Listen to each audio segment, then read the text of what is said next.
দাদাদের ছেড়ে এই সবুজ শ্যামল বাংলাদেশে এসে বসবাস শুরু করছি। আহ কি শান্তি।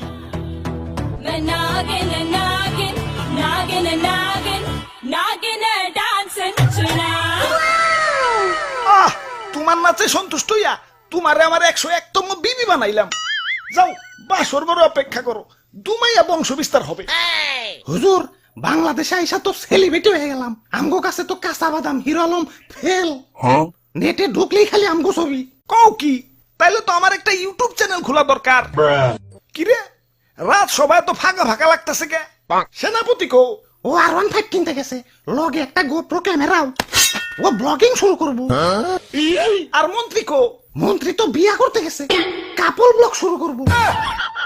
পরে বুইড়া বেডি বিয়া করতে কইও, আর নামের আগে প্রিন্স লাগাইতে কইও, ভালো মার্কেট পাইবো।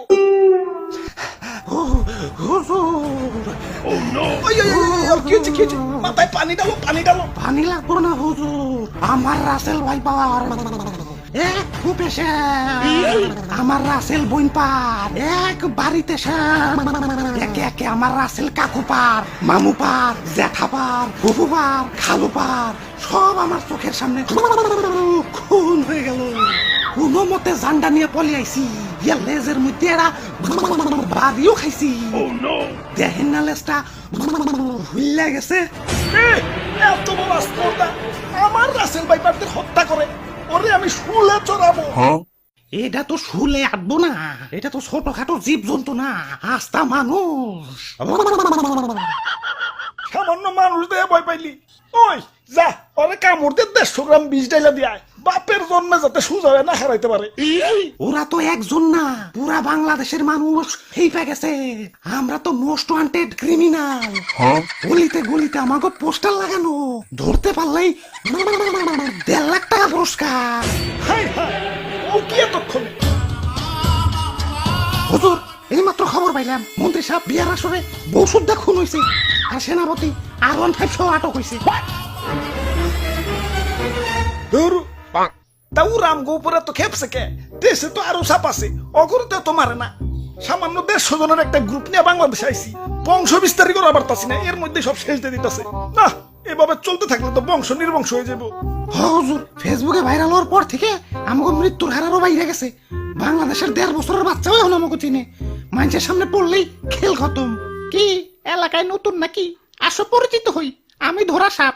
মানুষ আমার তেমন কিছু কয় না, খুব নিশ্চিন্তে জীবন কাটাইতাছি। যাই খিদা লাগছে, একটা ব্যাং ধরি গে।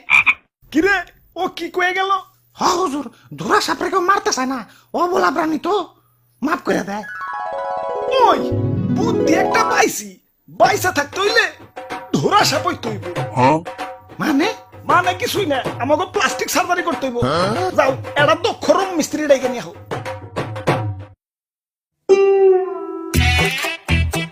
ভাই রে ভাই, আর ওর ভাই এত টিয়া কই পাইলেন? এটা কি? পুরস্কার পুরস্কার পুরস্কার, রাসেলস ভাইপার ধরিয়ে দিতে পারলেই 1.5 লক্ষ টাকা পুরস্কার। আপনারা রাসেলস ভাইপার ধরছেন নাকি? এত বড় সাহস আপনার? আব্বে হালায়, বুদ্ধি থাকলে সাহস লাগে না। এই যে দেখো এগুলা কি? জঙ্গলে যাই এটা ধরা সাপ ধরে লই, রং সং করে রাসেলস ভাইপার বানিয়ে দিই। বাস ডুপ্লিকেট রাসেলস ভাইপার জমা দিয়ে কসকসা পুরস্কার নিয়ে আহি। সিম্পল।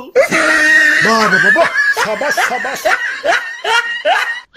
ভাই ভাই ভাই, আমার একটা আইফোন কিনতে হইব ভাই, চলেন না ভাই আরেকটা ধরা সাপ ধরে নিয়ে আহি। এমন ভাবে রিকোয়েস্ট করতেছো মনে হইতাছে রাসেলস ভাইপার ধরবার কইতাছো। ধরা সাপই তো, লেটস গো।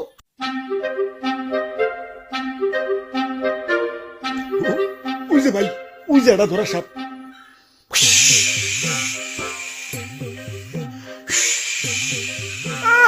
সাল নাই কুত্তার বাগানাম হয়েছে ধরা সাপ, আবার ফস ফস করে। চুপ ভাই, কেমন না দিল আমার বাড়িতে ভাই, ছোট ছোট দুটা বাচ্চা ভাই। আরে ধরা সাপের কামড়ে কিছু হয় না। হাসানি? হ হাসা। তাহলে ভাই আপনি একটা কামড় খান। এই যে নাও খাইলাম। ঠিক আছে ভাই, এবার রং করেন। হ আগে ভালো করে মুছ ছালাও, ময়লা টয়লা থাকতে পারে, ভালো করে ঘষো। বিসমিল্লাহ। আরে ভাই ভিতরে দিয়ে অন্য কালার। বাইসা থাকতে হইলে আমাকে প্লাস্টিক সার্জারি করতে হইব। যাও এটা দক্ষ রং মিস্ত্রি ডাইকে নিয়ে আও। ওরে বাপুরে ইয়া সাইড দেখি দি খালি রাসেলস ভাইবা আমি বুঝা মানুষ আর বুঝা মানুষ শিশু সমতুল্য এই শিশু বয়স আমি মরতে চাই না আমারে সাইরা দেও ওই তোমার ভয় নাই শুনছি এই বুড়া বয়স নাকি তুমি ভালো রং তামাশা করতে পারো এখন আমগো একটু রং করে ধুরা সাপ বানিয়ে দাও